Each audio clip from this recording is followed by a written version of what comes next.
అచ్చరాల 7,500 రూపాయలు రైతు భరోసా పైకం వేస్తున్నామని వ్యవసాయ మంత్రి తుమ్మల నాగేశ్వరరావు సార్ చెప్తున్నాడు. కాంగ్రెస్ సర్కారు ఏలుబడిలోకి వచ్చినాక ఈడికి 2 పంటలు వేసినాము, ఇప్పటికి అన్నదాతల అకౌంట్ల బుడ్డ పైసా వేసింది లేదని రైతులు అంటుంటే వేసినామని తుమ్మల సారు ఎట్లా అనబట్టే?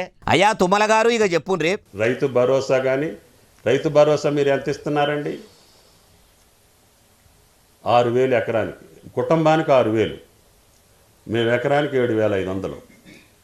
మీకు చిత్తశుద్ధి ఉంటే మీరు కూడా ఎకరానికి 7,500 సీజన్కి ఇవ్వండి. ఇన్నరా ఏమంటున్నాడో? అయ్యా నాగేశ్వరరావు సారు, మీ కాంగ్రెస్ పెద్ద లీడర్ల మీద ఒట్టు పెట్టి చెప్పుర్రి, నిజంగా మీరు రైతు భరోసా వేస్తుర్రా? ఎంతమందికి వేసిర్రు, ఎన్ని కోట్లు వేసిర్రు? ఎకరానికి 7,500 రూపాయలు వేస్తున్నామని ఎందుకు సారు జనం చెవుల్లో లొటపీస్ పువ్వులు పెడుతుండ్రు?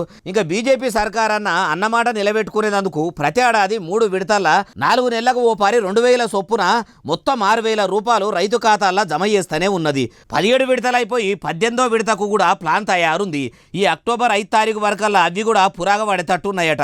రైతుల అకౌంట్లు చూస్తే కూడా తెలిసిపోతుంది. కానీ మీరేమో ఎయ్యని 7,500 వేసినామని మా లెక్క మీరు వెంచుతారా అని అవడితిరి. ఇన్ని పచ్చబద్దాలు ఎట్లా ఆడాలనిపిస్తుంది సారు? ఇట్లా పక్క పార్టీల మీద పొద్దుబోవుడు మీద పెట్టిన కాయసు ప్రజల అవసరాలు తీర్చుడు మీద పెడితే మీ కాంగ్రెస్ పతార పెరుగుతుంది. లేకుంటే మీ షెయి జెండా పలసబడి గాంధీ భవన్ల మునుపటోలే గంగరాలు తేలే కాడికి వస్తుంది అంటుర్రు ఈ ముచ్చటిన్నోళ్ళు.